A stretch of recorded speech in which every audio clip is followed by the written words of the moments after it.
touched on the fentanyl crisis. And here with me today, which I guess we call this part two, is we're going to be doing a chat about voting before the importance of it. We talked about it earlier in this program that we had, but I wanted to talk with the young people. I had a conversation with a young lady, and I won't say her name right now, but she gave me some interesting points about some things that I had, perspective that I had never even considered when we come to talk about voting.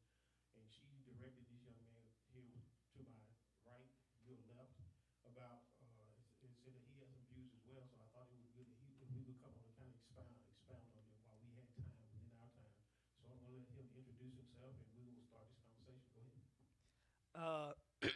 Hey, so many of you know me as Kurt. This is Kadarius. And like he said, we're here to just dive into the meat and potatoes of political debates. Because one of the things during that conversation when I had it with this young lady, what she brought to my attention was when we were talking about Kamala Harris, and she said that when she looks, we don't know her agenda. We don't know what it is that she stands for. We don't know what it is that she wants for us. And at that time, that made sense because she said you go to a website, you don't see anything of that. Did that have any aspect of thinking your thinking as well about when you think about Kamala Harris as a president of the United States? So just getting into that portion of it, Kamala Harris has an extensive background with being the Attorney General of the biggest state in California. She's currently serving as the Vice President of the United States. So I honestly think that right now during her campaign is with her kind of giving us a little bit more of herself, letting America learn a little bit more. But I think as of right now, just in terms of her credentials, that we could say that she's definitely fit for it. So, so I guess let's play devil's advocate. So what you're saying, you're resting on what she's done in the past, and saying that gives you an indication of what she'll do in the future. Is that what you're saying? No, so are you asking in terms of her agenda? Yes. Like, do I know her agenda? Yes. Yeah, I do. So she pretty much right now, her and Tim Walz are advocating for basic rights that I think that America should have been given from the very start. That's giving women their own rights to choose whether or not they want to bring a child into the world, which with their reproductive rights and things like that. I think that her saying that she wants to build up the middle class, which everyone knows if you build up the middle class, that means the lower class and the upper class all benefit from that as well. I think that her agenda on pushing more in terms of just giving people their freedoms directly, I think is good right now. Yeah, and that's you brought some great points. But one of the things I think your generation, yes, not to ostracize you guys, but what I'm saying is that you don't understand how politics works. Again, this was a conversation that we were having earlier today, and you go back as far as Barack Obama when he was elected in 2008. Yes. The policies and stuff that he ran on, many of those policies, a great deal of them didn't get done until like year 6. Yes. Which was 2 years before he was getting ready to leave office. Excuse me. But prior to those 4 years, people were saying he ain't done nothing.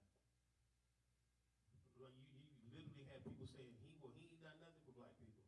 But again, and I rarely agree with Steve Harvey, but Steve Harvey made a great point. He's the president. He was the president of the United States, not just the president of the United Black States. Yes, exactly. And that's what people had to understand because, excuse me, because there were some policies that he put in place. And me, as being a parent of a special needs child, the way that we were able to get access to programs and things of that nature, a lot of that red tape, a lot of the bureaucracy was gone because of stuff that was put in place by that administration. Right. And what he didn't do it, but that's what people did. I think the young people now, and we live in such an instant society. We want it right now, and a lot of stuff that we want, we think we deserve. A lot of stuff that we think we deserve, we don't want to work for. We just want somebody to give it to us. But there's no way to get around it. The political process is the political process. You were saying if the people say, well, it ain't gonna matter if I vote, well then you just voted no. And in a meeting that I had with the person your generation, he asked a question that stunned me at the time. And he said, because I asked him, what was the difference? Because when Barack was running, and I said, I hope it wasn't just because you voted just because he was black, man. I hope that we, in the 21st century, we're going to move past that. Had a little more substance to Yeah, it. a lot more. I need a lot more. So I'm not voting for anybody just because they're black and white. Right. I know where they stand. But anyway, get back to what I was saying. I was like, but among the young people, there was such a groundswell of the need to get out to vote, the need to get out and let your voices be heard. That didn't happen when Hillary Clinton ran. And I asked him, why was that? And the question, and what he posed to me, what he said to me when I asked him that question, what happened to that fire and all that enthusiasm? He said, we didn't know who we were voting for. Can you speak to something like that? Yeah. So I think right now, and you've seen it recently, Kamala Harris has had one of the biggest, I guess, the strongest incoming campaigns right now since I guess you would say Barack Obama. And the difference between her and other presidents, like you said, we don't know what we're voting for. With this one, I think that it's a fear of the other side, and they're kind of giving us a view into the future. Because like you said, a lot of these processes and procedures when you come into the White House or the president comes into the White House don't come into fruition until months or years after, after they're elected. But the thing with the president, one, they have to deal with the onslaught coming into the office first. So then they have to deal with all the past stuff that they're kind of trying to break apart first. Then they go into the process with, going for things that they want to push for. And I think Joe Biden took a big hit with dealing with that, and he wasn't able to really flex his muscle or gear towards the stuff that he wanted to because he was coming in on the COVID crisis. And then he got the flack for, the inflation and things like that. But with Kamala Harris right now, she's giving everybody a purpose to get out and vote. She's giving people a purpose to get out and say, this is the right direction to go in. And I feel like now, if we go the opposite way, it's only going to set us backwards. And in conversation with people your age, yep. is that the general consensus among? Because that perspective that you just gave me was completely opposite from the one that I had. That gave me that about not knowing Kamala Harris's agenda. Right. And one of the things that I think is not being, and I think that the Democratic Party is doing a poor job of this, is letting people understand that Kamala Harris is still the vice president of the United States. Exactly. And that's what people don't understand. There's no way that she's going to, because the agenda she has to step to now is the one that is set by Joe Biden. She can't do both of them at the same time. She can't. And so when you go to her website and you see stuff like that doesn't tickle your ear or doesn't give you any idea about what it is her agenda is, you're not going to see that. That's why it's important for you to go to the rallies. That's why it's important for you to go to town hall meetings. That's why it's important for you to stand for people who can tell you what her agenda is. But again, I harken back, like I said, I try to be as fair as I can, but I think the Democratic Party has done a poor job of letting people know what her agenda is, because she is, again, you cannot forget the fact that she is still, as we speak, the vice president of the United States. Her main job is to make sure that the objective and the agenda of the president, which is by Joe Biden, she has to make sure that it is lockstep of what it is that he's doing now. And her agenda will be different once she's running for president. But right now she's not president. She's vice president. So there is an order to things, and that's what I think is something that people really don't understand, because that's one of the things. Even celebrities across social media, this first thing they're gonna say, we don't know what she stands for. We don't know what she's gonna do. And can I give you? Yes, please. Oh, no, I'm sorry. And can I give you a different perspective on that as well? Absolutely. So her biggest obstacle that she's running into right now is trying to separate herself from the Biden campaign by not disrespecting him at the same time. Exactly. She can't do both. So with her still being the vice president, she can't roll out, pretty much saying, I understand how Biden has done this. I don't agree with this. This is the direction I want to take it. She can't do that without overstepping and disrespecting him as well. So right now, that's her biggest obstacle, and that's why people feel like they don't know her as much.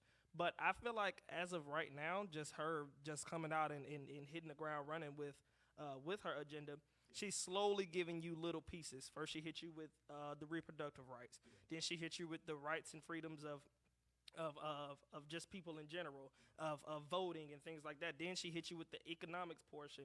She's rolling them out by not overstepping and disrespecting Biden at the same time. But I think one of the things, and I could be wrong, you can correct me, but a lot of with your generation, you get your information from sound bites. Yes, TikTok. You don't really dive into what it is that's being said, because you can take any narrative and spin it any way you want to. You can take anything out of content and spin that whole different narrative what that content came out of. And I think that's what when you see it, and if you don't know how to, the ability to think for yourself is at an all-time high. Yep. You really need to know how to think for yourself. Because some of the ads that the Republican Party uses and the Democrat Party as well, they'll take a soundbite. You know, like when one that runs on YouTube a lot is Kamala Harris is saying that yes, a local bread is 50% higher than such and such and such. And then the next thing they took a clip and said, Biden economics is working. But you see what I'm saying? What message did you just send? Exactly. And you know, if you can't think for yourself, you'll say, "Hey, that's right. What is she talking about? She's talking out the side of her neck." If you can't think for yourself, but you look at that and you be like, "Wait a minute, what's going on? That's not what this is." I That's think. not what it is. Yeah. And here's my thing. Yep. When they talk about this quote unquote bad economy, Yep. as they call it, I don't think I've lived in a bad economy. A bad economy is when you go to the store and the loaf of bread is $2 and you ain't got but 75 cents. Yeah. Guess what? You ain't getting no bread. Nope. A bad economy is when you get pulled up to the gas station and gas is $1 a gallon, but you ain't got but 50 cents. Yep. You see what I'm saying? In this economy, everybody talks about how the prices are, but here's the thing: you can afford it. And that's what I was gonna get to. But my thing is, you have to make better choices in this economy. That's Yep. what this economy has done. Because I've heard people rag about this being a bad economy, and you took a European vacation. I've heard On a cruise. Yeah, in this economy, people are still buying houses. Yep. You know, and one of the things I love steak, but I can't eat it every week, so it's sort of like every 6 weeks I can't. However, I ride by Texas Roadhouse. That place is packed every day. Every day. So $40 for two. But what I'm saying is that if you go into a store Yep. and you want to buy the $100 item and you have $100, You're not in a bad economy. You're not in a bad economy. You Well- know what? You probably need to buy that same like item for about $50 and go on out that store. But we don't want to do that. Exactly. But we don't want to do that. But I think again, the political process is something that I think and Miss Shelby Alexander and I were talking about this a couple of weeks ago when we had the podcast, and what she was telling me about, they took civics out of school, and I just think that was a tragedy. It's probably something they think is necessary, because my foundation in politics came from my civics class, which was right over here in Wyandotte Middle School. Eugene Thomas taught civics, and it was just something about the way he taught it, because he was passionate about it, way he taught it. Yep. I just listened, and then the more I listened, the more I read, then I started to understand about the appellate courts and Supreme Courts and how a law becomes a bill and all this other stuff. Right. That carried me, and so my shout out to, and I always like to give him his flowers, Eugene Thomas. That you can give him credit or blame for what you see when I talk about politics. What do you think about the need to know? Because I think a lot of what people they form their opinions but they don't know. They form their opinions based on what they're taught. And like you said, with you removing that portion of school or that portion of just teaching, then you're leaving it up to, like you said, sound bites to kind of teach our children. The issue these days in general is that parents and teachers are no longer the source of information. They're learning everywhere else. YouTube is teaching, TikTok is teaching, Instagram is teaching. Their friends are listening and they sending different sound bites to each other, balancing, and then it becomes a popular opinion. It's no longer based on the fact. It's no longer based on, like you said, the history behind the things. It's now based on this is what got viral first. So this is what I'm gonna take and this is what I'm gonna preach to everybody else that I know as well. Yeah. But with them removing that, that's dangerous. Yeah, it is one of the things I told you. And the thing about the media, and they have become irresponsible and reckless with the truth. Yep. It's no longer necessary to tell the truth. It's about a narrative that you can push. Yep. Uh, for instance, you hear when we grew up, and if you obviously my age, you remember a guy named Walter Cronkite, Eric Severide. What they did was they read the news. They didn't give you their opinion on it. They said, this is what happened today, yada, yada, yada. Mm. But now you go on CNN, Yeah. MSNBC, Yeah. Fox, Yeah. Newsmax. They're going to tell you something. They'll be like, well, this is what happened today, but good God Almighty, what is wrong with those people? And why do they think this way? You see what I'm saying? Right. Exactly. They're no longer interested in they're no longer interested in the truth anymore. It's about who's first, who can be the most sensationalized. It's not about the truth anymore, and our media did that. And we do have a live audience here, and right now we're going to take a question from our live audience. Go ahead. I just want to ask that. Y'all do know, like, each news station or whatever you want to call it, news channel or whatever, you know they all either ran by a Democratic Party or they ran by a Republican Party. We do understand that. I just want to make sure we understand that, right? Okay. That's the question I had. Like, so before we start saying like they run with narratives and stuff, we gotta already understand. Yeah, but see, well, again, you're right, and that's what I'm saying. You understand that, but a lot of people don't. They don't. We are in a fight now for people who don't know how to think for themselves. They will absolutely go on there and see something on Fox News. They will see something on MSNBC and say, well, look at how they saying it. They saying that with such conviction. They Yep. saying that that's got to be the truth because that's the way they say it. And you take that as truth, and then you give it to somebody else because you know why? They trust you because now you're doing the same thing that they're doing. Never doing the research said, well, they said it with conviction, so it's got to be true. So you won't look at it. But then you go when you do go research. And, wait a minute, you just told a bald-faced lie. Now I done told 5 other people the same bald-faced lie. Yeah. You know, in case in point, and again, you just look at how the media outlets did it.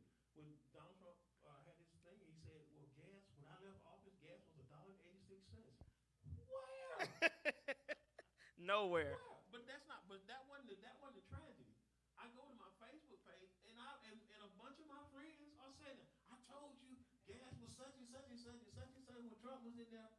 And I just went to Google, and like I said, I don't mess with them on their page, but I'm hit them with messages, and I hit them with the gas prices from I think I went from 2016 all the way to 2022. Yep. I said, where was it $1.86 at? I think a lot of my friends. But they'll run with that. Yep. You see what I'm saying? And not to pick on Donald Trump, but what I'm saying is a lie that got told, like I said, and I got almost 2,000 friends, and about 800 of them posted that. Gas was $1.80, and it wasn't. I'm like, and that's what I'm saying. That's crazy. That's dangerous. It is. It's very dangerous. It's very dangerous, and that was my whole spill on it. Because like you said, we playing a live version of telephone through social media, through the news, through friends, and then like you said, it starts off as $1.86. You gonna hear tomorrow it was 50 cents. It goes, they just pass it on. They pass it on and keep going further and further with it and stretching it further and further. So I feel like you have to do your own research. And then I also think that, and I want to touch on this, saying that you don't know Kamala Harris's agenda, but then listening to the other agenda and agreeing with it is just as worse to me. Because you have to break down the agendas, and I think gas and bread and food not food prices, but I would say gas, bread, eggs, little pieces. Those are the least of our concerns when we have bigger issues on the horizon from the other side. I think that those need to be publicized much more than the gas prices. Wow. One of the things about the quick thing about the gas prices, what people don't understand is that gas prices are not federally regulated. No. They're not. You know who's in charge of the gas prices in your state? Your state's attorney. Why do you think gas is $2 $2.75 here, but you go to South Carolina, it's $2.65. Why do you think that is? It's the same gas. Same gas. Why do you think that is? Gas is not federally regulated. It's controlled by the state's attorney. What they do is try to make it simple. Okay, barrel of oil. Say they sell $100 a barrel, $50 gallons, 50 gallons. So that means that's $2 a gallon. So why is it $4 when it gets to you? Wow. Why is it $4 when it gets to you? I tell you why. Because they have to add taxes to it. They have to add taxes for roads. They have to add, and it's all done on per capita. How many people are there? It's not as simple as well, Donald Trump's the president, so we're gonna lower the gas prices. That's not how that happens. That's not how that happens. But a lot of people don't understand that. But they will go with when they heard him say, "$1.86 when I left office." No, it wasn't. That's simple. And again, it's not to pick on him, but what I'm saying is I bring all that back to say we gotta learn to think for ourselves. And if it's something that you got to care about, you gotta let your voice be known. Getting back to what I was saying about, I'll get you in a minute. Getting back to what I was saying about that young man that was in there, and he asked me, he said, "Well, we didn't know what we were voting for." And like I said, I went back and I reviewed it because I always go back and look at these things. And I looked at what I should have asked him was, "Well, what do you want? What do you want?" And they always saying, and I keep hearing, and I've heard it more than once from your younger generation. Say, "Well, we don't know what we vote for, or my vote doesn't matter." But the thing is, when you ask them what do they want, you get crickets because they hadn't thought about it. Yes, Tammy, in the audience. I'm just going to shift the narrative just a teeny bit. As a young black male, Yes, ma'am. what would you like to see, whoever becomes president, Yes. when it comes to the health care for black men, young black men, what would you like to see happen?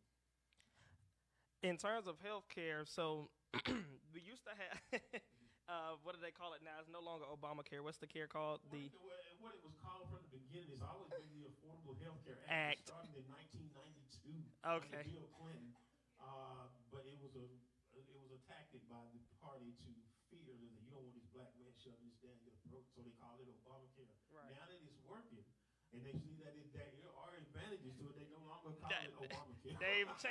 They've changed it. Back to its original Affordable Healthcare Act. So, what I would like to see, I know that my mom lives in Michigan. She lives in Michigan now. So, in Michigan, they do have free health care, but I do see now that only creates a flood in the hospitals and things now. So now when you need help, you kind of have to have a longer system in which you got to go. So if you need surgery, immediate surgery, or you have an emergency, you have to plan those out, which who plans who plans emergencies and surgery. But then I think that what we need to do is, in terms of healthcare, is create affordable healthcare. I remember me calling like health insurance places, and then they base it on, I guess, however much you make a year. So the more you make, the more you got to pay a month. And so people start lying about how much they make in terms, trying to get lower rates. But they need to either put those in packages with jobs, I think, that'll get more people to work as well. But it just needs to be affordable. I wouldn't necessarily say free because those you still cost. You have to pay your doctors and things like that. But it needs to be affordable. Yeah, and that was the thing to your point. People need to understand there is a difference between free and affordable. Yeah. And affordable isn't just like $200. That's a lot a month. I think of $50 to $100 a month to pay for you and your family, however the case is. Yeah, I mean, because you go to a hospital and you can, and if they give you an over-the-counter aspirin Tylenol, they may charge you $200 for that Tylenol. Off rip. That's no joke. That's not a joke. Yep. Because you look at your bill with Tylenol, it was $200 for a Tylenol. Right. I can get at the gas station cheaper than that. Did that answer your question? Yeah. Yes, ma'am. Thank you. And if you had to give a message to your generation, the people of your age, and again, like I always like to try to stay fair. I'm not into this bashing, this political bashing. I vote how I vote. Right. Based on how that person makes me feel. And when I do go to vote, integrity and things of that nature matter. I want them to be that way. But having said that, information about voting, how to vote, what makes you vote, what to look for when they vote, like more like a guideline or a blueprint when it comes to your voting. What led you to your I beliefs would on say, I'm sorry, I didn't mean to cut voting? you. No, go ahead. You can't vote with finances. Vote with the mindset of what would make your community, your family, your neighbor's family, what would make you a better community in general. And then I also say, take your time to do your research and really figure out these people's agendas, figure out their past, their track records, their qualifications, those things first before you make a judgment on who you're going to vote for, how you're going to vote. And in general, just get out and vote. I just think that the system with voting needs to become easier. I think that's why a lot of young people don't vote. They don't know where to start. They don't know where to register. They don't know where to even go to actually cast their vote, or however the case is. So I think that process needs to be a little easier for people, and we would get better results with stuff like that. But that's what I would say. I think we have a question. We got a question in the back.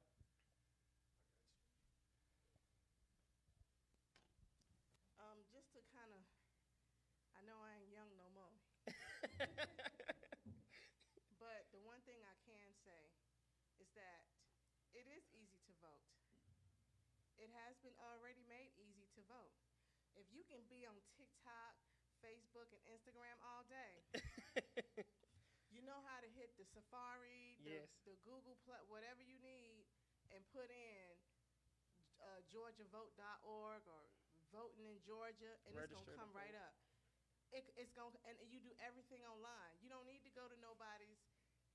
You don't need to go with your grandma down there. I know your grandma gonna say, "Yeah, we got to go down there and fill out this paper." No, you don't. No, you don't. You fill it out online while you playing that video game in between. Cause I got some games I can't stop playing. I'm addicted to them. But I know I can get on my phone and I can put in my address or my last name, and it'll show me if I'm still registered to vote, because they are dropping our names off of the voter registration logs. Yes. So we have to be vigilant and diligent enough to say, you know what, it ain't taking you but 5 minutes. Go online. You already your phone is in your hand 24/7, especially the young people. The phone is in the young people's hands if y'all listening online. Go on there and see if you're registered to vote. If you're not, that's okay. Register right then and there, online, on your phone, in less than 5 minutes. It's that easy. It's not hard. It's just a matter of whether or not you want to do it. Right. And I think that's I'm sorry. No, that's perfect, and that's the information that I think a lot of people need just to know that off rip. I posted myself on my social media, on Facebook, my Facebook story, Instagram story, posted on Facebook. Here's the link. Just click it, and like you said, it takes less than 5 minutes to go ahead and get that done. But a lot of people don't even know that much. Nobody's teaching them where to vote. Nobody's teaching them how to vote. Nobody's teaching them, the things to look for in order to vote. And then, that we get the turnout that we do. And the thing of it is, that's why it's important for events that happen like today. And that's why it's important for people like Miss Hattie Muckle and Miss Shelby Alexander. And you don't have to be head of any of those to start registering people to vote. You just get in contact with somebody and say, let's have a voter registration event. You can have it at somebody's party. So, hey, we having a block party, but we're also going to set up voter registration. Hey, we're going to a basketball game. Well, let's go to a voter registration. And it really is that simple, but a lot of people don't take advantage of it. Yep. For instance, it's on your driver's license. When you go to renew your driver's license, they ask you, do you want to be a registered voter? Yes, you're a registered voter because didn't even know that. Yeah, you didn't see it. It's on your name. If you want to be a registered voter, then you're automatically registered. Case in point, my son, Xavier, he's a registered voter now. I went and got his ID today. Do you want to be a registered voter? Absolutely. Maybe. Now you're a registered voter. I'm sorry. We have a question. I do want to get this one thing before I forget. We No, probably need to make it more fun though, because a lot of these things we don't see. Fun, basketball. Yes, I'll just, Beer kegs. yeah. Something. Yes, ma'am. I'm Yeah. sorry. And all of these are very good suggestions They really are, because that's what we need to do. We need to gather suggestions to know how to make it easier. Yes. But we're doing it. You know, it all needs to be a concerted effort. Yes. You know, a concerted effort. And constant. And a concerted and constant effort. We can go online, we can vote. We can have events like today, we can vote. Yes, ma'am. And then you say to make it fun, our organization, along with families, I see that she had food out there today. I mean, every community that you just say, I'm going to sit up in this community, because we have a way of looking at the polls in the stats in our organization. Yes, ma'am. And we could say this community is not voting that much, and they're African American. This is where we need to go. And we can look at the percentage of that. That's smart. That's that. We can do that. But of course, you have to be, an organized organization but we can do that. And then when we see that area is not voting, or the ones that have slacked off, then we target that area. Yeah. And we go in that area. And here's something that I do personally in my voting tactics. And I have a heart for it. I pay close attention to our young black children in our community who are becoming 17 and a half into 18. And I try to get you, before you get out of high school, to register to vote.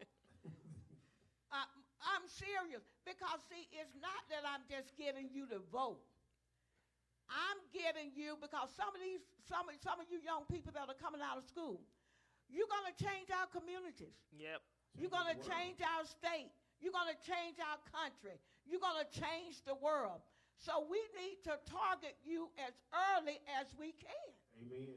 As early as we can. I had a conversation with somebody say at one time, and I was like, because the way the political system, landscape, whatever you want to call it, here was in Barrow County, and I had a conversation, so I said, if somebody would just make a concerted and constant effort. That's it. To go get some 17-year-olds that are getting ready to vote, they never voted for it in their life, get in their ear now. That's my target. That's my number one target right there. Whole county, and it would not take Yeah. that long. Yeah. Case in point, we had a mayor's race here, and Tammy, I know we talked about this. There were less than 2,000 people who decided who the mayor of Wanda. Wow. Yeah, yeah. You see that? You see that? We're just not active enough. You know how many people we have in Barrow County? Thousands. Thousands. Thousands. And you know what? I registered most of the black athletes coming out of Wanda Barrow. Wow. Because I target them. My grandkids play sports. Yeah. And they say I can't come up there in that office because, see, they have, and even in your schools, listen, young people, even in your schools, if you're 16 years old, you can be a voter registration volunteer. So, see, they don't tell, I don't want to say this like this, but it's true. They don't tell us this. Exactly. But, see, they go pick up all the other ethnos, and they put them in that position. So I'm encouraging the young black people, go to your office, in your counselor's office, and tell them, I would like to be a voter registration volunteer. And that's why we're so far behind. And see, and before it even get to me, well, I'm going on the field house in the football field and have finding favor with the coaches. Your young self could already be done sign somebody else. Okay, they getting ready to come out and go to college. Let me get them. Yeah. You know Yes, what ma'am. I'm saying? But see, we just have to use our tactics and our strategies. It's strategizing. And we need to use a concerted, continual effort. Just like you said. It's a whole community that does their part. And absolutely. And one of the things, like I said, when you talk about the data that you just put out there, Yeah.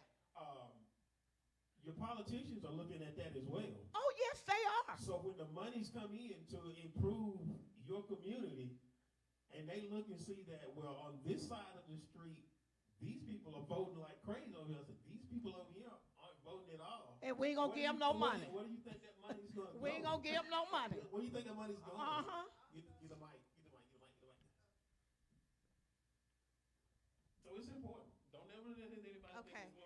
you can look on one side of the street where they're fixing up roads, they're fixing up sidewalks, and do this, but then you look half a football field across over there, and it look like Vietnam.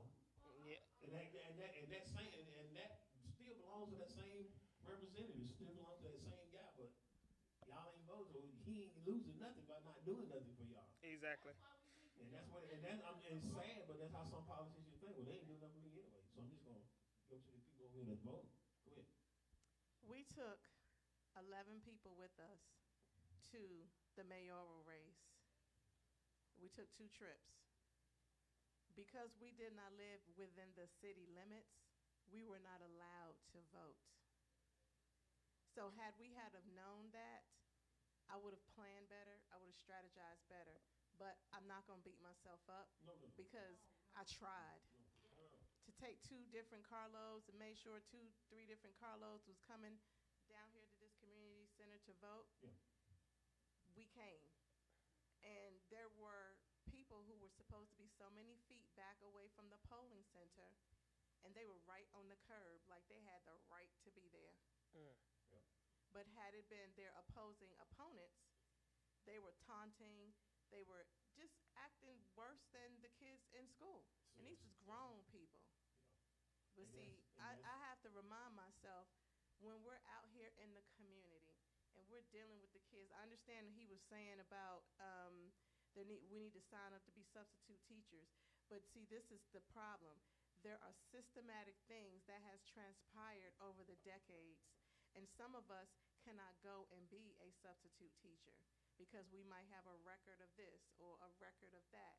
So if we can catch the young people before they get in trouble and get a record that keeps them from voting, that keeps them from volunteering, that keeps them from being a coach, a volunteer coach at a high school, just to keep our folks involved. Because see, they gonna come get you to go to their school, but they not gonna pour no money into the schools where y'all playing football and basketball at. Exactly. And then we just need to do a better job of organizing in general. And I think that especially with the young community, just speaking for us, it's become something that we just put on the back burner. That people also, some people think it's corny, or some people feel like they don't have like you said, they don't have a voice. But what they don't understand is, like you said, these are people, these things, the people that you put in place are people that you need in times of crisis, in leadership, COVID, Appalachia. These things, your politicians and people that you put in place, these are the people that you lean on during those times. You know, it just doesn't make sense to me as to why we can't organize and figure out a way to do that. And there are indeed the strength in numbers that you talk about. Yep. Because if you look around in your neighborhood and you see something that you want, that you think is not there. Yep. Get your boys together and say, hey, let's get together and go talk to this state representative. Let's get together and go talk to this city councilman. Let's get together and let them know that we need this. This is what we need. You see what I'm saying? And like I say, when it comes time to vote, they're not doing what you need for them to do, go out there and find you somebody who you think and trust and believe that will do what you need to do. Because it's just like, to allude to what you just said, in times like this, you want leaders that care. You want leaders that are high on integrity. You want leaders that are mentally and physically vested into what it is that's going on in that community. It's not just they come here, do a job, and then lead the community. You want people that are vested. You want people that really care about people, because at the end of the day, in its basic form and in its basic need, you're a public servant. You're a public servant. When you're not here, and that's it. Yep. You had a question? Never mind. He just said it anyway. He was basically just saying we need somebody that we know. Yeah, somebody that you know has your best interest, and that's and bringing that up, the presidential election is geared towards that. How can someone have your best interest who doesn't like your kind? How can someone have your best interest who has not done what you've done, has not worked where you've worked? How can you have somebody that has your best interest if they don't even know that? You push a certain agenda, and then you're looking for people to hold their hand out and just gravitate to you. You have to have something of substance. And again, some people do that. And people are missing that point. You're completely missing that point.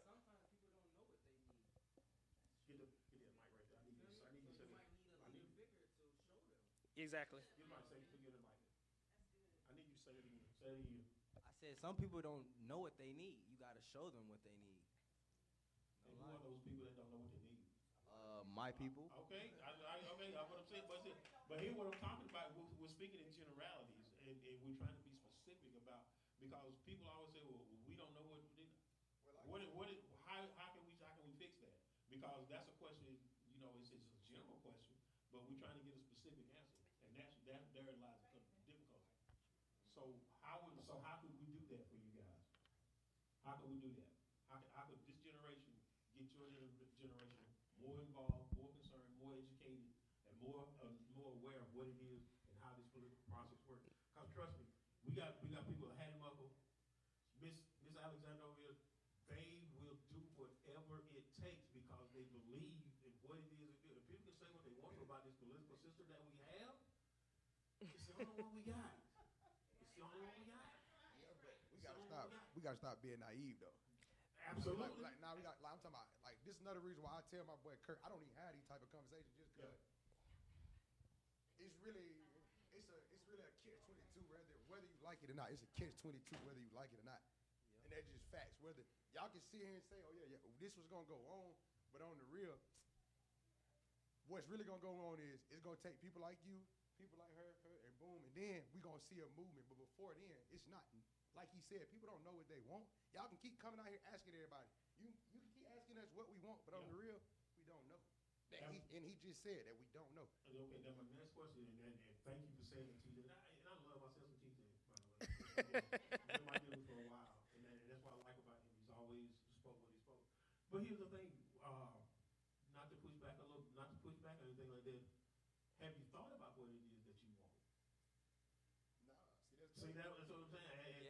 And see, and I can't give you what you want if I don't know what you want. I can't help you find what you want unless you're going to tell me what it is that you want.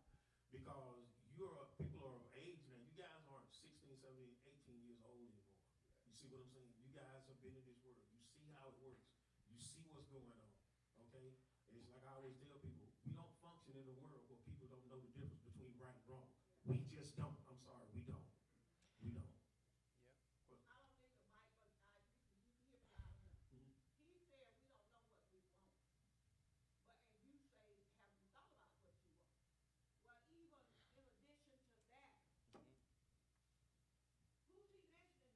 I was about to say that.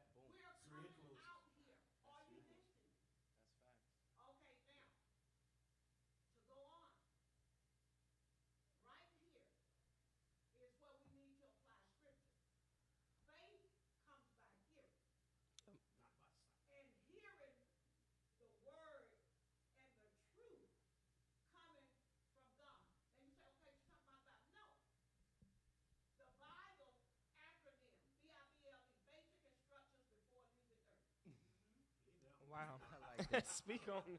Hey, now. The Bible is not T-shirt. just the Bible. Everything It is. you want to know about life is in the Bible. You want to know about sex, it's in the Bible. You want to know about drugs, it's in the Bible. I'm going to blow y'all people's mind right now. You want to know about tattoo in the Old Testament. Say every time you go and put a mark on your body and draw blood from your body, it's a sacrifice to Satan. But we done heard it 1,000 Wait a times. minute. Now, listen at me, son. How can I tell you this? I have a degree in biblical studies, theology, and working on a minor in business leadership. I've studied in depth. I've studied Demonology 101, Demonology 102, Old Testament survey, all of that. Listen, if you keep listening, baby, one day you're going to hear something that make a difference to you. Here, let me get that. That's true. And TJ, you can correct me if I'm wrong. What I heard when you said that, you need need somebody you can believe in. You need to know somebody that you can trust and believe that they're going to take whatever it is that I'm saying seriously and try to make a change. Tell me if I'm wrong. If I'm wrong, correct me on this. I ain't gonna really say it like that, man. I'm really just say like it's hard to make us. It's hard for me. I'm speaking for people. I'm gonna speak for more people like me. Be honest, I'm and that's what I'm gonna speak more for folks like me, like folks who I Go kick ahead. it with. You got to make us care. Like you got to have something we want. If you ain't got nothing we want, and we're not paying no attention to all that. You talking to basically you talking Spanish to me. Everything y'all just said, it went in and it went back out. See, a lot of people can't express themselves like me to tell you like, oh, I heard you, but really I done heard that 1,000 times. He's not gonna tell you that. He gonna sit here and just shake your head. yeah. Like I'm a lot gonna of let people, y'all know. like you I tell feel somebody, like you tell somebody something, Yeah. they listening, but they don't hear you till they in jail. bingo. Well, a lot of things, especially with politics, a lot of people in is our community feel like we're being tricked all the time. The thing is, a lot of people, we're not being tricked. A lot of stuff hides in plain sight. They tell you who they are. They tell you what they want to do. They tell you their motives, their plans, and it's up to us to listen to it or take it and go from there. But I feel like we got to get out of that mindset that we're being tricked and make it simple and plain, which is getting people and starting with their parents early, starting with their kids early, starting with the teachers and stuff like that early, so that then down the line, topics like this is a no-brainer. Voting is a privilege that we all should do. For sure. And I think one thing about when you talk about voting, and this is something that correlates back to when I was having a conversation about some cousins of mine. We talk about family reunions. We don't hardly have them anymore. Funerals have become our family reunions. Yep. But what happened was that the people with the passion for those family reunions died, and they didn't transfer that passion to The next the gen. next generation. Yep. And I feel we have done you guys a disservice in that regard. Yep. Yeah, we all got a part to play. We've done a poor job because that's how you came to that conclusion. What you got, we did a very poor job of transferring the importance and the passion and the sacrifices that went forward. People act like we've been voting for 100 years, ladies and gentlemen. We have not. We haven't. We have not been voting for no 100 years. Fought hard. And that's why we don't understand. And that's why we don't understand the power of it. That's what I'm saying. The people, because there were people that got killed, black people, white people, simply because once they told us that we could vote, they still didn't want us to vote, and they were killing people on the way to the polls. And so when you say, and that's why and you don't know that this is disrespectful, so and my vote doesn't, it ain't gonna matter no way. That's disrespectful to the people that got killed for you to have that right. Yep. That's very disrespectful to our people who came before. For the people who came before. I But like I said, we did a poor job of transferring that to you guys. I think we did, and that's something I think when we talk about voter registration, that's why it's important to have the conversation with TJ, with you guys. Because this is something we never even considered. I never considered. Maybe I don't want to speak for me myself. I never considered it. And Miss Alexander, I don't know if it's something that you ever considered. Miss Mother, I don't know if it's something you ever considered, because there are a lot of TJs out there. Yeah. There are a lot of them out there, and it's not too late for it. But the thing about it is, Yes. they not gonna be able to tell you how they think and like how I am. Like, I have no problem with expressing. Like Kurt just said, those people never worked in the warehouse. Them people never did anything. So like, it's kind of hard for me to be like, okay, they gonna do what's best for interest for the regular people. That's It's what hard that's for basically what I'm you to saying. relate. Exactly, because how do people know that you want free lunch if they never had to pay for lunch? You never had to go through They that. never had to go through that. How do they never had to go and be like, dang, my kids ain't gonna, I don't have no, they need $5, but I ain't got $5. They never had to go through that. You homeschool. That's what it gets back to another one. The quote unquote bad economy. Nobody's going through that. Exactly. They've been.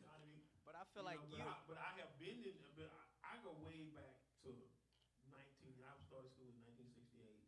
We had what they call lunch tokens. Did anybody remember those? That's what you got. If you didn't have a token, you couldn't eat. You couldn't eat. Wow. Or if you lost your token. So again, when they talk about bad economy, I be like, you have no idea. Right. You have no idea.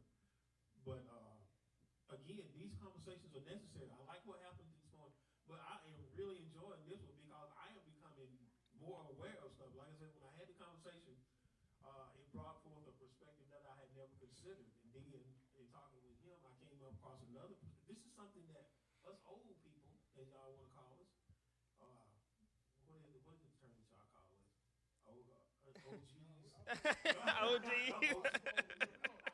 Somebody said seasoned earlier. Okay, OGs. But I think these conversations need to be had, and I mean, I think again they need to continue to be had, because I'm just gonna go ahead and tell you, I sat on the porch with TJ and his friends. I sat on the porch with all of them, and we be transparent. I always said, you can tell it as long as you ain't telling a lie. So I'm finna tell it. And they smoking blunts. Yep. They smoking blunts, drinking, talking, having a conversation. But in the midst of that conversation, I realized I was sitting amongst some of the smartest people you ever wanted to meet. And the potential that they had was just unlimited. But it gets back to what he said. They just don't know. Yes. Yes. Yep. Yes. The stigma. That's what I'm saying. And that's why. Smooth criminal. And that's why I can't. And that's why when you can't give up on this generation.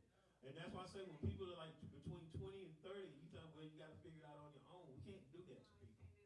We can't do that to people. That's why, I do my best to try to, somebody says, I'm looking for a job. I'm trying to help find a job.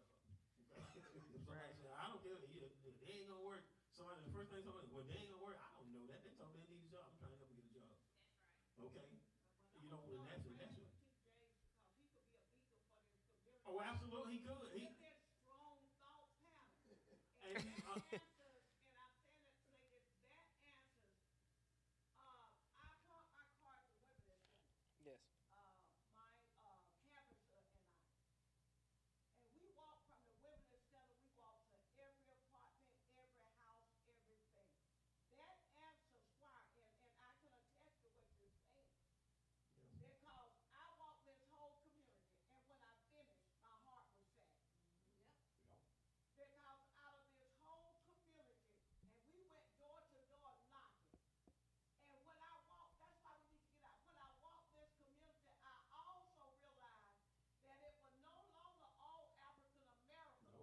When I came out of here, it was like I was counting a 46% ratio. Oh, we gumbo now. We got some of everything. For real. Gumbo. It was the same thing. It is. I went to state of North, and then now it's like 60-40 them. Yep. Yep. And The so landscape's changing. it's a melting pot. They're putting all the people together, but it sad my heart because I walked this community when I went to our people, and I tried to approach them every way I could. Their heart was hard. Hard. And I was like, oh my God, and so this is the community that I'm really praying for over here. Absolutely. And praying for God to change TJ. people like TJ and people, because the right thing get a hold to him. See, he's saying nobody in the community. But you know what? I want him to, not me, but we as a community, we would love to see him think further than that community and say, I'm going to change this state. And then I'm going to come back to my community. Yep. And then when I make a big difference in my state, I'm going on to Washington, D.C. See, we Yeah. need to start getting that in our young And people's see, minds and that Think potential big. is lost, and Think that big. potential is lost in their mind. But I've always thought that TJ had such a bright future. When I was dealing with him at the Boys and Girls Club, it was something about him that stood out with me. And Pastor Cooper, you can attest to that too. We had a conversation about TJ and how special that young man was. We did. Well, I want to give another perspective because I remember what she said, what you spoke on earlier. It's systemic. It's systemic. Meaning this is how the system was set up from the very beginning. We don't have, as a black community, patriotism. We don't have the love for our country like that because our country has not been good to us from the very beginning. And so we have to make it better for ourselves. And we have to change the tides, and that's why no one has been taught how important this stuff This is. is a riveting conversation, but we are within somebody else's building so we gotta get out of here. But at the end of the day, no, we don't have to get out of here. Okay, well we'll keep going. TJ, you got thank you. You got a question? You can go ahead and tell me what you want to say. It just be hard for me to agree with all that, man. Like, And don't. If you don't, and listen, if you don't agree with it, TJ, but absolutely do not agree with it. What I'm saying, nah, it just. we don't. First of all, let me tell you, nobody in here has all the answers. We don't. But the answer can be had in a conversation. Can be found in a conversation. Yep. That's the way. That's the premise I always look at. When I go to somebody to help, I don't have that answer, but I figure we can find it in this conversation, and this is one of those times. That's why you have these conversations. Now the reason why I say I was going to rebuttal against everything, because I was going to say what we doing right here is good though. Exactly. Exactly. It's a start. Dialogue. Go ahead, dialogue. Go ahead. I was just saying, like, I feel like what we doing right here, this a start. Like, It is. Okay, boom. Absolutely. They see Pop, they see Kurt, they see Key, they see Taiwan, they see me. Hopefully, so there's gonna be some more young people in here next time you do this. Absolutely. Because we will definitely. Yep. And again, because like I said, TJ, going back to our days at the Boys and Girls Club, and it wasn't just you playing basketball. I just see how you carried yourself. You were just different. But I don't think you really grasped that, because with the difference, what I was talking about, that difference was going to carry it. It still will. It's not too late. Especially the difference is going to carry you to be and do what everything that this community is missing, that this generation is missing. You talk about my guy Kurt here. You talk about. That's why I say, and I look around and Pop, this guy here, I am so impressed with him. You see what I'm saying? I'm impressed. But this community is filled with those type of people. But you guys are the leaders. Yep. You guys are the leaders, and whatever answer that you don't have for your followers, then you ask your elders. That's what we're here for. That's what we're here for. Yes, Pastor. Absolutely, they are the now. They are the now, and that's what we tell them. They are the now. Because again, Pop, I just now. This is my first time having a conversation with you, young man. I'm very impressed with you. But we got to do this more and more. We got to keep doing this. We definitely got to keep doing this. Yes. Can we invite them to come out to, we meet right here in this community. Of course. Come on. Second Monday. And listen, don't get caught up on the saying Barrow County Democrats. Don't get caught up on that. Right. You come to the meeting and see what else you can work on that God put you there for. You understand? You ain't got to agree, because I don't agree with everything our party is doing sometimes either, but I got to vote for the greater good of where I see my family needs help, where I see my children need help, where I see, if we wouldn't, my brother wouldn't even have mental health services if it wasn't for what has transpired under this administration. Exactly. So, and to open that up and to make it not seem like there's a stigma to talk to somebody. Because y'all can't, we're your parents. We up here, we we fighting back with y'all because we know you as a child and we watching you grow up and we see your potential, but the potential we see, you don't see. You see what I'm saying? But what you do have, what you do give, we need to see that. So we need you outside your house. Because you're the star in your house, whether you know it or not. Yep. Absolutely. Be the one that carries that torch, like they just did in the Olympics, to your generation from us who don't have enough laborers. I'm tired. Yeah. I gotta work, run a real estate company, run a tax office, pick up a kid, drop off a kid, go to the moon, come back, say ha-ha, be out here. But if you call me, because I gave you all my cards individually, guess what I'm gonna do? I'm gonna pick up. Exactly. And you say, Miss Alicia, I just need a ride, man. Such. I'm gonna hit my job up. Hey, look, I gotta go. I'll be right back. I'm coming to get you. And she works on world peace on the weekends. But my point of it is like, we understand. So we want to invite y'all to come out to the Barrow County, I'm gonna let her tell it. Barrow County Dems meeting Yes, ma'am. will be on September the 9th, 6 o'clock at the Wembley Center. Go through the front door, straight down the hallway, and in the conference room on the right. Come, put some signs out so you remember.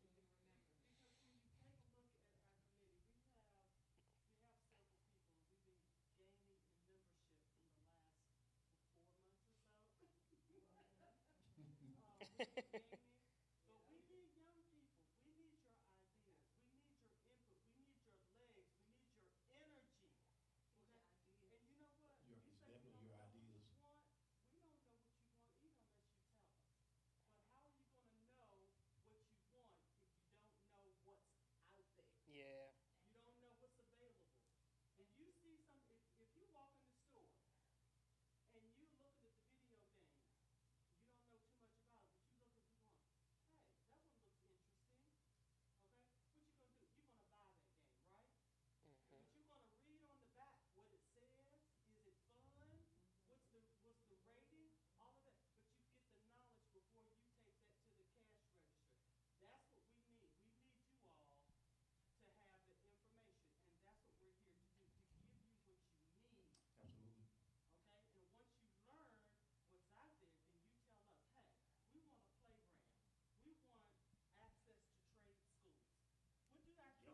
back to what she was saying, we don't know what you want to do. Because like I say, if you think that there should be a library in this community, Mm-hmm. if you think there should be a teen center in this community, if you think there should be like trade schools, like right now, we have our rural women national, they got an office over there, and I walk by, and they're giving free forklift lessons on October 13th. How many people knew that? I may be one of those that's gonna. See, how many people knew that? They're giving free forklift lessons on October 13th. Wow. Free. Trade school. It's a trade school. What about for the young generation? Because I know I'm gonna touch on it just because there were football fields that were put at the rec center, but there's no basketball courts nowhere in Winder. They put their houses on them. We need to be able to put houses. There's stuff like that would keep our community out of trouble. That's one. Basketball. I don't know any of us who had situations to where it was violent situations during basketball. It's a stress reliever, but that's just one. But I think that in general, just thinking throughout the time, we need to be able to appeal to the younger generation first in those ways, and then we're able to show them the other ways, and it kind of will energize them and have them a little more open-minded when it comes to stuff like this. I think this young man right here, we was asking him earlier, Yes, ma'am. what would you like to see happen that we could support in this community? Yes, He ma'am. came up with a great idea. Because we can make some things happen. Yes.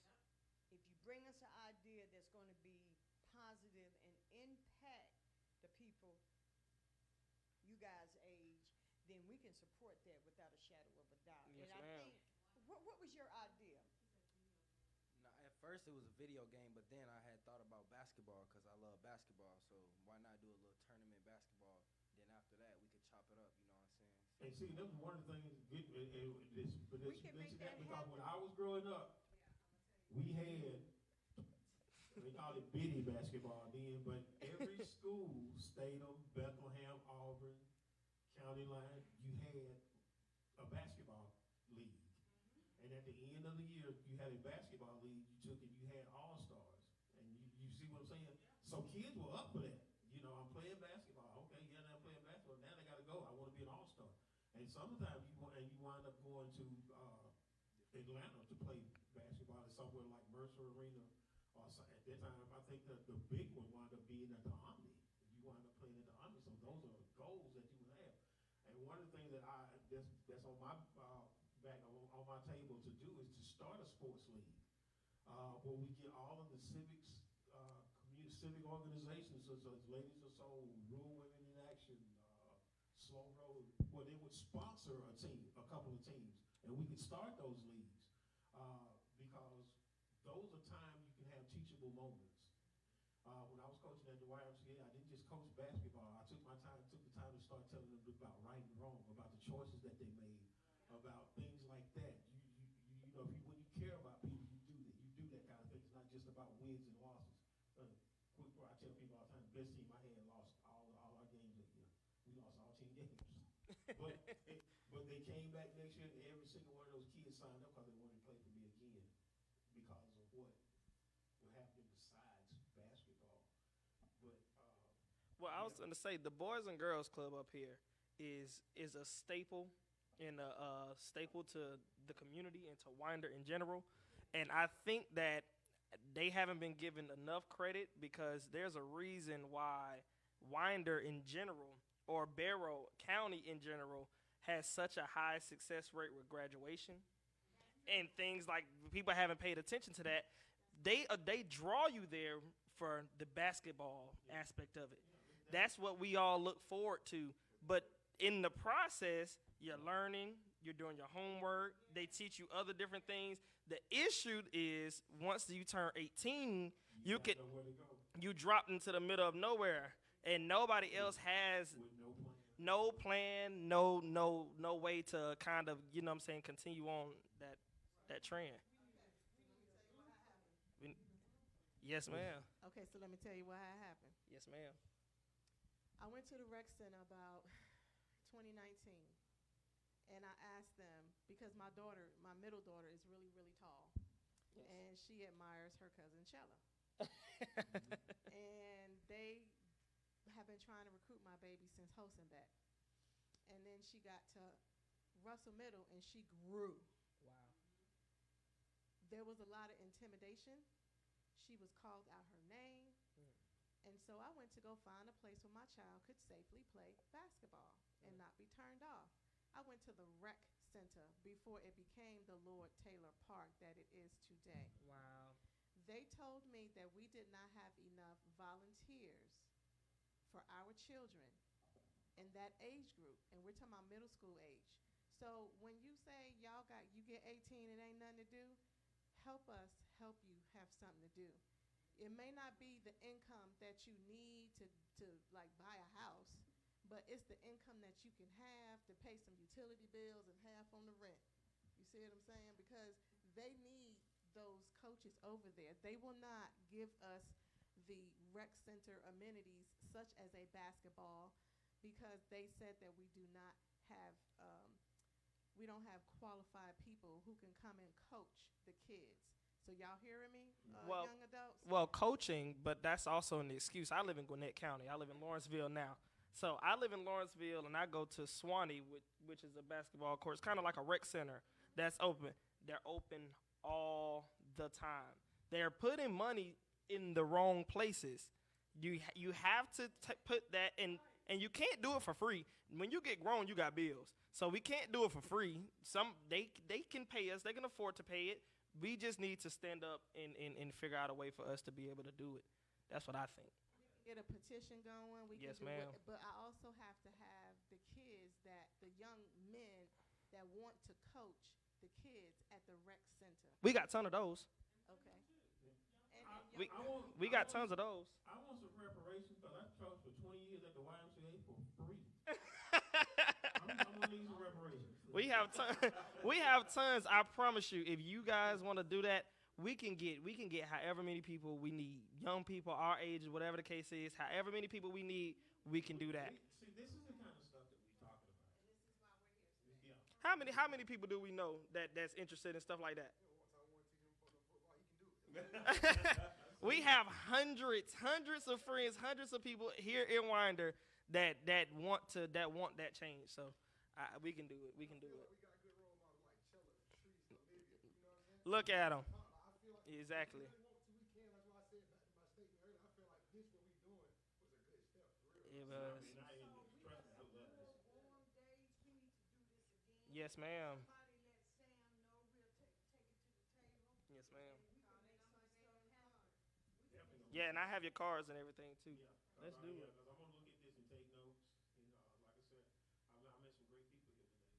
Yes. The guy here, wow. Like I said, young man, there's a lot of potential in you. A lot of leadership abilities in you. While we're at it, encourage your parents. Yes. Encourage your parents to be involved. Yes, I, Get your parents to go to the school board meetings, go to the board of commissioners meetings, because that's where they decide what is being built here in this what's going to county. Wow. They're building all these $400,000, $500,000, $600,000 homes. They can build a rec center right. Exactly. Yes, ma'am. $400,000. It won't cost that much. Okay? Yes, ma'am. See, they just built a park, Right. like you going over there by Wonderberry High School. But look how far it is from where For the kids really. Yes, ma'am. When that, it was, yeah. We need it right here. because I think what has happened over the years, our community has been affected by enclosed trauma. Yeah. You see what I'm saying? Yes, ma'am. As black folks, we don't express that openly Nope. because when I was growing up, you better not say nothing, you better let me stay in the house. Mm-hmm. You know what I'm saying? You better not tell nobody. You better take that to your grave. All this old type of stuff that puts us in a traumatizing situation to where when something is wrong, excuse me, how do you express that? How do you express that to your parents, your caregiver, or whoever's in charge of your life as far as taking care of you, right? Yes, ma'am. We we don't even discuss that. Either we're afraid, and then when we get afraid, we start doing other things to make us feel comfortable. Exactly. And then we get That is survival complacent, mode. and people don't see the potential in our young black men, our young black girls, or whatever color you are. Exactly. They don't see the potential. The only thing they see is they don't want to do nothing for their lives. They just want to be out there. They want to hang on the corner. They want to do this, that, and the other, which is far from the truth. Yep. How old am I now? 65? 85. Okay, I'm 65 years old. Wow. And for people who know me in this community, I done been there, done that more than one time. But my desire changed because I wanted to do something different in my life. Exactly. So when I did come back to Winder 15 years ago, I already had in my mind, I'm going to do something different. Yep. I'm not going to get it right all the time. Yep. But I'm going to do something different, and I'm going to give back to my community. Yes, ma'am. And I'm going to get a group of people, like-minded people, that's going to stand with me and become unstoppable when it comes to saving our community. Yes, ma'am. You see what I'm saying? Like I was saying earlier, back in the day when I was living in Atlanta, they called them gangs and mobs and all that. Mm-hmm. And I remember I had just two of my kids with me, and I was getting ready to get in a car. You heard me. Yes, ma'am. And the car had been stolen. And the guys that I was getting in the car with said, "Hey, Charlotte, you better not get in that car. We just stole this car." Nowadays, they'll let you get in the car. The car Yep. been shot up. Yep. The car been stolen. And tell them you stole it. Nobody. So nobody Exactly. is showing any love and looking out for one another. It's like a dog-eat-dog world. No honor among thieves. No honor at all. Nope. Now, we're going to continue to stand in our community and see our fellow brother, our fellow sister be hurt, and we know something is going on, and we Yep. can't protect one another. That's a problem in our community. Yep. And I feel so strongly about politics because I feel that it's bigger than just voting for people. It's much bigger. It's when election year comes around, it shows camaraderie. It shows the people who are thinking alike and have like-minded ambitions for each other. That's how I feel about it, and that's why I go so hard on it. Because at the end of the day, just like we're here now, we have the best interest for each other. It should be the same. It should be the same standard for our politicians. You can't say just because they're politicians, nobody cares about it, or you'll never see them. These are people who are determining what goes on in your life, what's best for your people, who's going to put your people in the best position and put your family in the best position. You cannot disregard it and say that doesn't matter, because that's first.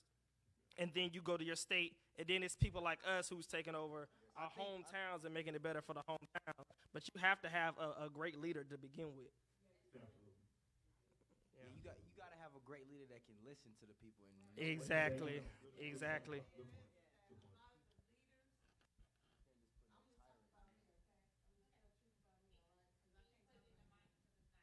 Okay, I'm gonna just talk about me, right? It's only so much that I'm gonna be allowed to do because the GBI says, my record says I can't do some things. You see what I'm saying? See, just because I'm the age I am, don't mean I ain't been where maybe some of your folks have been. Exactly. Okay? The rules of the game is the same. It's just a different season. Yep. But don't get it twisted. We know about this life. Yeah. Exactly. I am about that life. From Brooklyn to North Carolina to Georgia. About that life. I got kids out here, 26, 18, and now 11. My daughter will tell you, I'll stand toe-to-toe with the AR-15. I got one, too. How old is your daughter? I got one in the back. She's 11. My other one is 18, just graduated from Bassa. My oldest graduated from Wyneborough High School, 2016. See what I'm saying? So I'm in this hood. Right. I'm in this hood. You know what I'm saying? This is my family right here. I'm in this hood. Big facts, big facts. So I look out for y'all. We can advocate for you. Exactly. It's some things I can do, it's some things I can't do, but ask Tammy, my reach is large. I've advocated for charter schools before charter schools were popular. I've almost been arrested down at the Georgia State House. Yeah, yeah, riding for them girls in them green jackets down in Gwinnett before we came back out here. See what I'm saying? So I ride hard for y'all. You know, don't get it twisted. I gave you my card for a reason. You need a ride, I'm gonna let my job know. Hey, I got something to go pick up my nephew. He ain't my nephew, but they don't know that. They look at us and what they say. We all look alike. Well, guess what? We alike. Hey, yeah. We alike. And I'm gonna come get you. And I don't want to give a, I guess you call it a shameless plug. I got my life coaching certification about a year ago, and I've been getting ready to start a group where I'm sitting around and we're having these type conversations. Yes, sir. And so I'm trying to gather resources so when people get ready, you know, to say, hey, I want to change my life. Hey, this ain't working for me. Show me a different way. Because what a lot of young people don't understand, old people, also OGs sometimes don't understand too. What we need, God has already given us.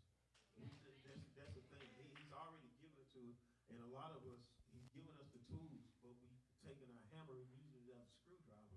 You're not going to get what you're supposed to be getting. And that's the thing I wanted to remind you guys. As a matter of fact, I'm going to give you guys one of my cards too. It's called Life with Coach Sam. Because I'm invested in this community too. Because there were some people that absolutely looked out for me when I was growing up. Because like I said, I lost my dad when I was 8. Found him dead on the way to school. Wow. But this community hugged me. They had been me and my brothers, my mom. And so I owe it to this community and I'm gonna pay it. A lot of people say they owe it, but a lot of people don't pay it. And that's my way to pay it back to you guys. So when I see somebody like TJ and Kurt and I'm introduced to somebody like Pop, it lets me know that this community has a chance. It absolutely has a chance. And this future is awesome. And you know, again, we owe you guys, and like I said, I want to pay it. And so that's why, you know, I started, you know, It's a Wrap, we're ready to say on podcast. Of course, the other podcast is about my son, Xavier, who has autism. And both of them are geared towards serving my community, and both of them are geared toward, you know, supporting people who support, like Tammy said, like-minded ideas.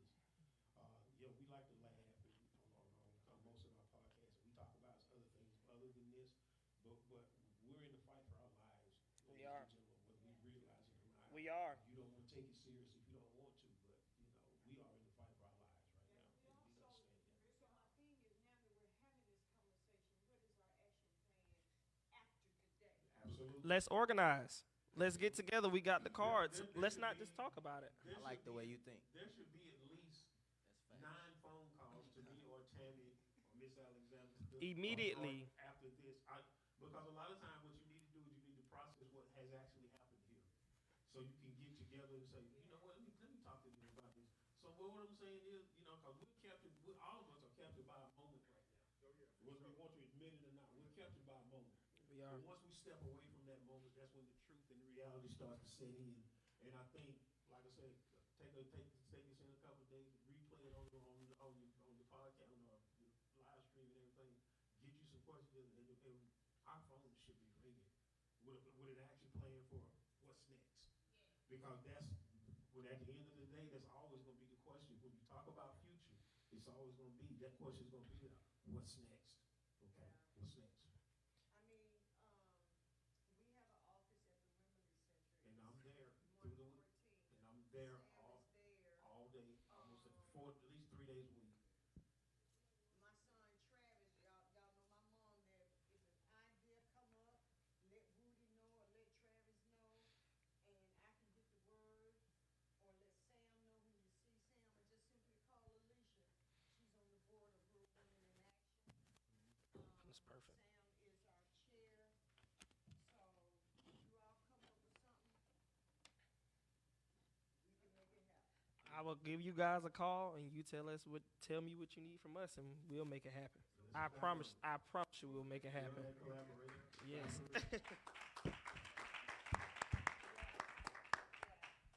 This has been great. This whole day has been great. It has. Live stream, y'all. And it will be uploaded on my YouTube channel. Like, share, and subscribe. I need 4,000 watch hours to start getting paid. Yes.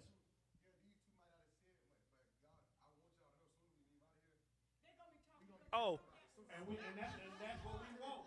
But his you know what? dream. Literally, all we do all day. What is our dream? We say we want to come back and do what? Give back to the community and figure out a way to make it better. That's what this is. Yes. It was so crazy, but when I went over to the school the other day to go help some of the kids, the man said, "I've seen you before." I said, "I've seen you before." Your hair different, white guy. He said, "Your hair different." Your hair can be different every month. He could be in his white pickup truck. She said, "Go dogs." All right. So I think we reached the point that we can go ahead and close this out. Kurt, did you have any closing thoughts? Outside of this has been great. I Yeah, hope that we really got take one. it serious and take it. Oh I yeah, got one. you got one? Yeah, since it was the mainly topic was about voting, I say people, it's not about voting, it's about your intent. You know what I mean? Always. Real talk. Oh, that's perfect. Speak on it. That's perfect. Speak on it. Speak on it. Like that. And you know what? I think that's a good closing word. Our intent. All right. So, Intent. So like we always like to say at the